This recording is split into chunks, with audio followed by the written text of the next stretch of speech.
que incluso nosotros que tenemos buen internet y buenos equipos, a veces nos miran los problemas que se presentan. Tienes toda la razón, tienes toda la razón.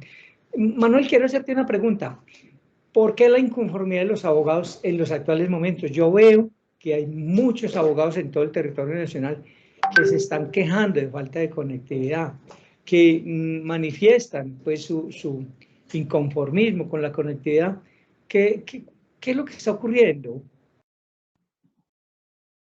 A ver, yo creo que cuando uno genéricamente aborda un tema o trata de abordarlo de forma general, tiene que distinguir situaciones que se pueden intuir a partir de la queja en un contexto con tantas situaciones que se presentan a diario.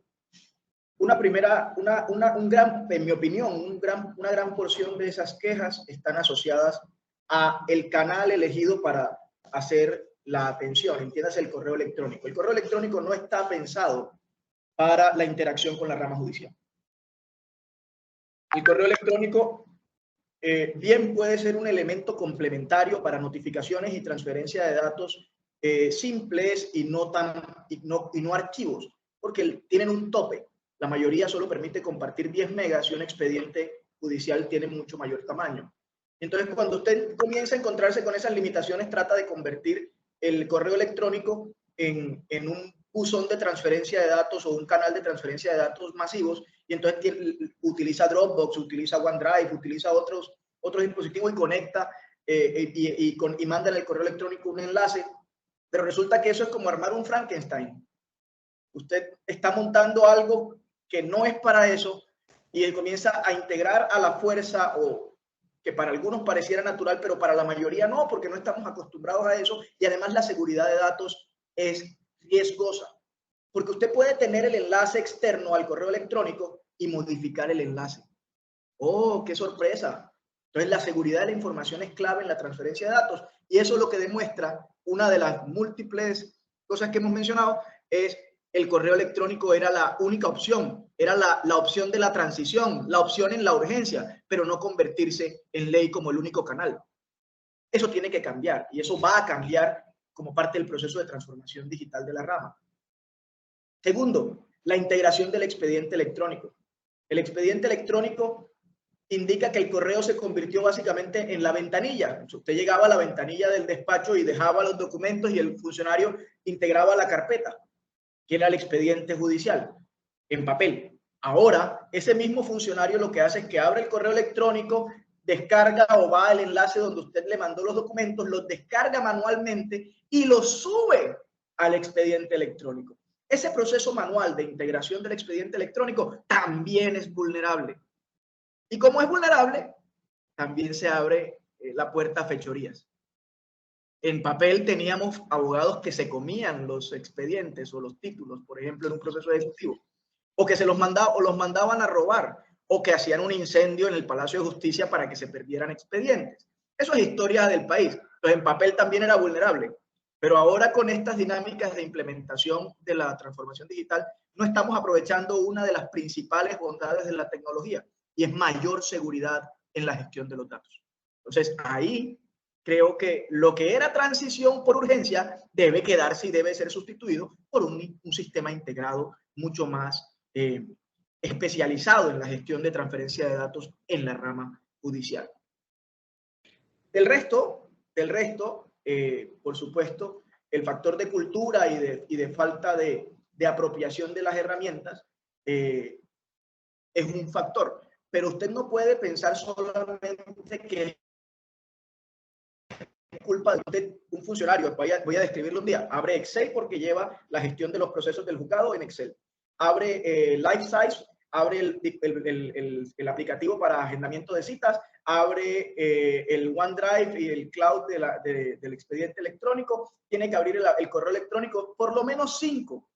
Y le aseguro que por cada funcionario le toca abrir por lo menos 5 o 10 herramientas al mismo tiempo para poder trabajar. Eso no es racional, o por lo menos no es ordenado. Y eso eleva el riesgo de errores. Manuel, tú llevas 18 años trabajando el tema de administración de justicia y tú eres muy técnico, además manejas con propiedad todo lo que es virtualidad. pero es que la mayoría de los abogados del país, No es así.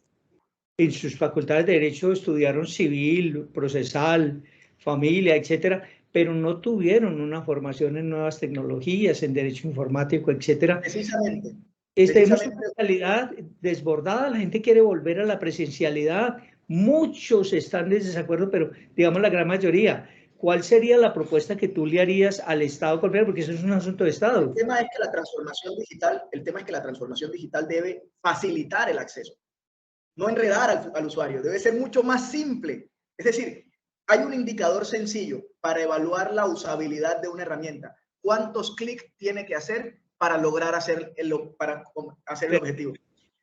Si nosotros tenemos ese indicador y vamos a la página, al portal de la rama judicial, comenzando por ahí, tendríamos una guadaña para ir cortando, así como la navaja de Occam, todo lo que sobre. Y entonces usted se va a dar cuenta que hay un montón de maleza que dificulta el uso de la herramienta. Toda una selva. Claro, ella hasta el más experto se enreda. Yo mismo me enredo. He formulado cursos para la gente en transformación digital y cuando me piden que enseñe sobre determinados contenidos y listo, voy a revisar el contenido ya, pero ¿cómo puedo enseñar sobre eso si eso está mal formulado? Eso no puede funcionar de esa manera. Entonces, claro, hay herramientas muy útiles y muy valiosas y muy bien diseñadas como Pretoria o la firma electrónica que se integraron, pero son cerca de 70 aplicaciones disponibles en la rama judicial en estos 3 años y no se hablan entre sí, no son interoperables. Obliga a que usted tenga 4 o 5 herramientas abiertas al mismo tiempo. Eso no es funcional. Manuel, perdóname que te insista, yo me vuelvo cansón a veces, pero es que mira, el servicio de justicia es un servicio básico y esencial, no puede ser interrumpido. Tú me estás diciendo que deberíamos esperar un tiempo más, unos años más, mientras logramos implementar esto, o deberíamos empezar a transitar paulatinamente, abrir los juzgados, los palacios. ¿Qué deberíamos hacer? Porque esto no se puede suspender. Hay transiciones rápidas. Yo creo que, es decir, uno no puede irse al final del mapa inmediatamente.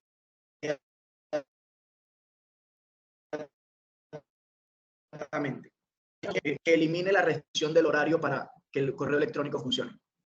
Eso es por ley. Quien hizo el código en su momento pensó que si el funcionario recibía un correo fuera del horario de trabajo, eso le generaba más trabajo y entonces bloquean el correo. Que si recibe un correo en vacancia judicial, eso no es correcto y entonces bloquean el correo. No, el buzón puede estar funcionando 24 horas al día, 365 días del año. Y eso facilita el acceso. Nada más con ese pequeño cambio se incrementan las posibilidades de acceso. Y que los términos judiciales sean hasta las 12 de la noche, la hora del día, no restringido al horario laboral, que además cambia de un distrito judicial a otro, lo cual es irracional, porque los que estamos fuera de un distrito judicial como Medellín, nos encontramos con que cierran a las 5 de la tarde. Pero los judiciales están diciendo y catalogan como crimen de lesa humanidad el hecho de que les exijan mantener las plataformas abiertas después de su horario de trabajo. Pereira, por ejemplo, es 4 de la tarde y a las 4:01 ya no puedes enviar un correo. En vacancia judicial en diciembre, un sábado, un viernes por la tarde lo cierran y ellos dicen que es que ellos no van a trabajar jornada extra. No tienen por qué trabajarlo. Primero, no tienen por qué trabajarlo. Este no es un buzón personal, es un buzón institucional. Y el buzón institucional de justicia no debe, incluso teóricamente, no debe tener ni siquiera vacaciones. Ojo, es un servicio esencial. Como el agua, usted no manda de vacaciones el agua.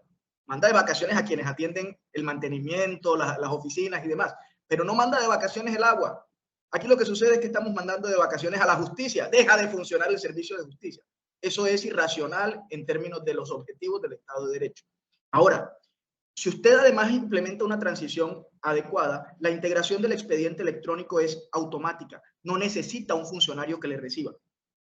Cuando usted no necesita un funcionario que le reciba, no tiene por qué estar pendiente del buzón. Tiene que estar pendiente al expediente en los horarios laborales que le corresponden. Y punto.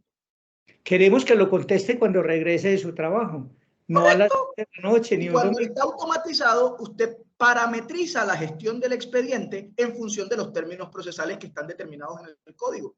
Entonces, usted no necesita un funcionario para eso. Lo que sucede es que sigue siendo manual, pero con pantalla. Manuel, tengo 2 preguntas para ti finales, porque el tiempo apremia y tú sabes cómo es esto de los canales y las entrevistas. 2 preguntas puntuales. primero hicieron un gran show y mostraron el metaverso y como la panacea y la solución para todos los males de la Administración de Justicia. ¿Tú qué opinas del metaverso y esa aplicación o ese sistema que quieren mostrar como la panacea? Los que tenemos memoria anterior a 2010, creo que recordamos una película muy famosa que se llamó Matrix. Y la película Matrix no es otra cosa sino la vida en un escenario alterno, pero que es vida. Es decir, la realidad que en algún momento se distinguía de la realidad real como realidad real, pero que en la Matrix se fusiona al punto que la única realidad es la realidad virtual. Si hablamos de metaverso, uno podría decir que el metaverso es el paso anterior a la Matrix. Entonces, visto en un horizonte de desarrollo tecnológico o de vigilancia tecnológica, usted podría anticipar que esa integración permitirá cada vez más escenarios de interacción humana en escenarios virtuales. El avatar, que es el muñequito que lo representa a usted en la interacción, cada vez será más real. De pronto no para parecerse a usted, sino para parecerse a lo que usted desea, que puede ser un perro, un gato, un burro, lo que quiera. Eso es tanto como que contribuye al desarrollo de la libre personalidad.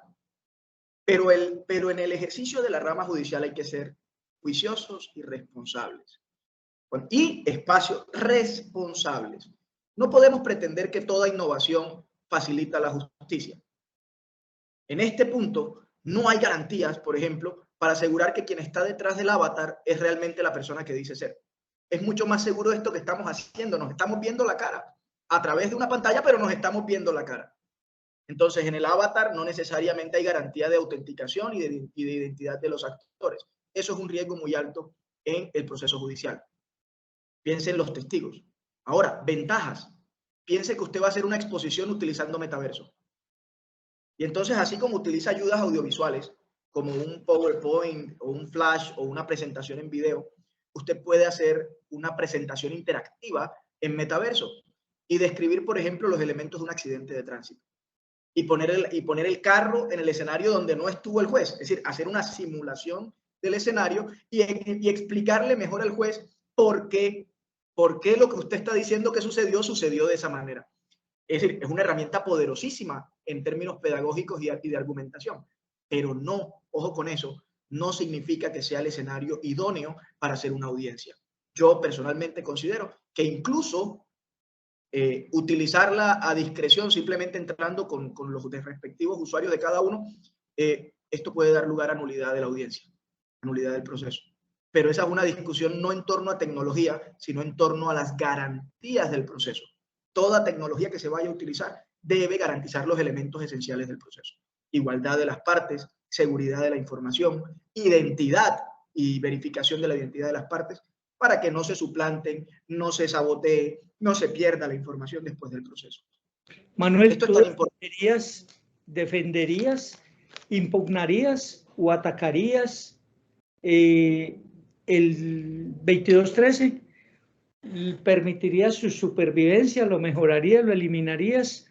Yo creo que el 2213 convirtió en permanente lo que era una improvisación.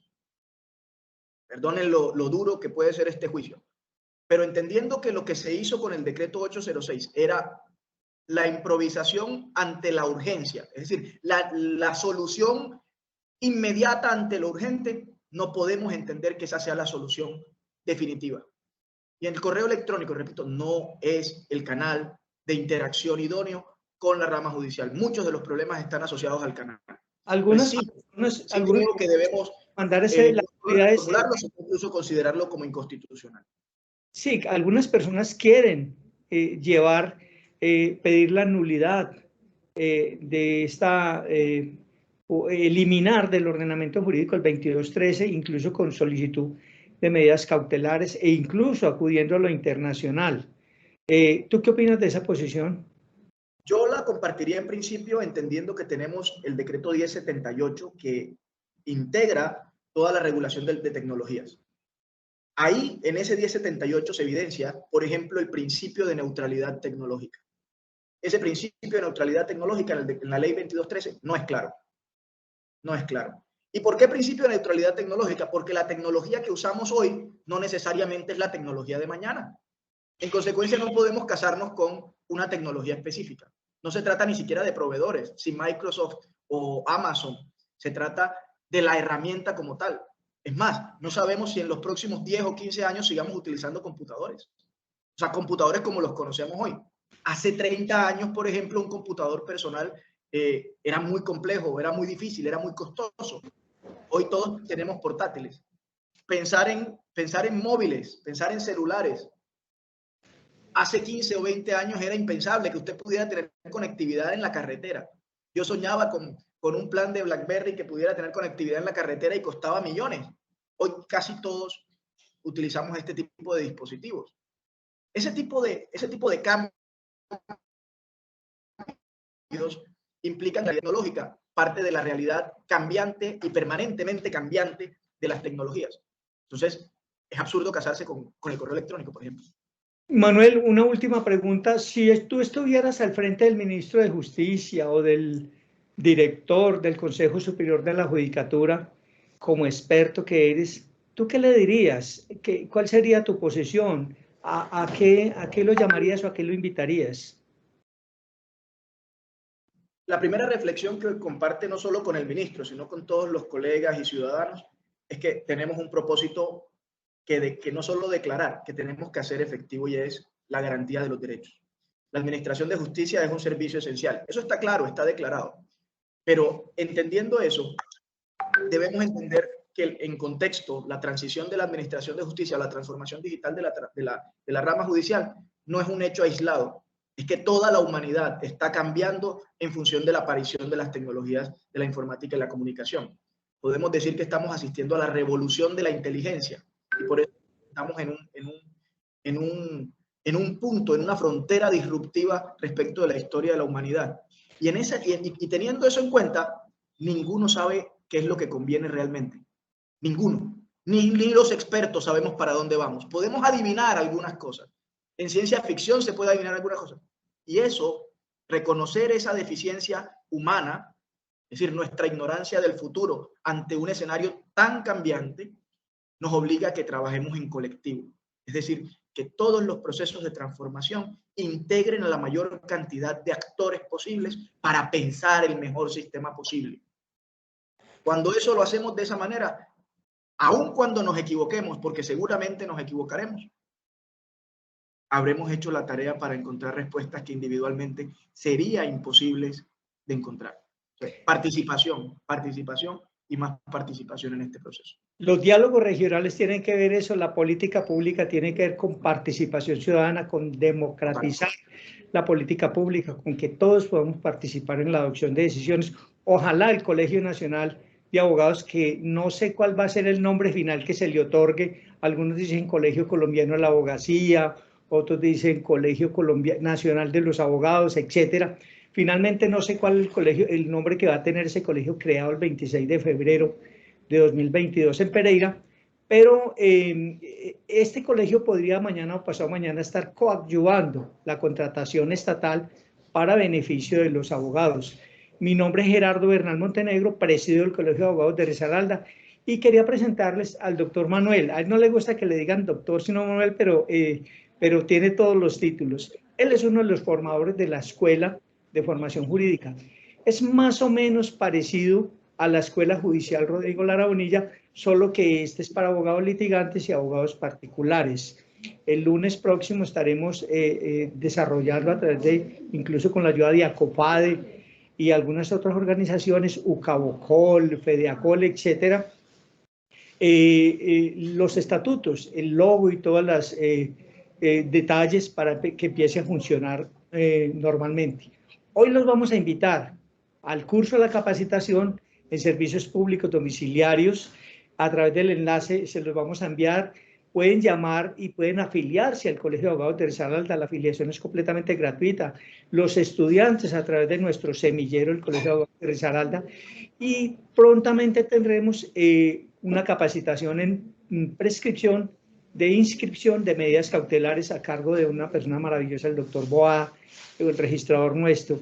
El doctor Manuel nos ha acompañado en algunas capacitaciones. Tenemos un curso más o menos cada 8 días, capacitaciones completamente gratuitas desde el Colegio de Abogados de Risaralda, desde la Escuela de Formación, con personal del talante y de la capacidad del doctor Manuel, que nos acompaña, Manuel Rapp de Río. Doctor Manuel, muchísimas gracias por estar con nosotros. Yo sé que el tema da para todo un diplomado, una especialización, pero pues usted sabe que el tiempo es corto. Estamos demasiado agradecidos con usted por compartir su conocimiento con nosotros.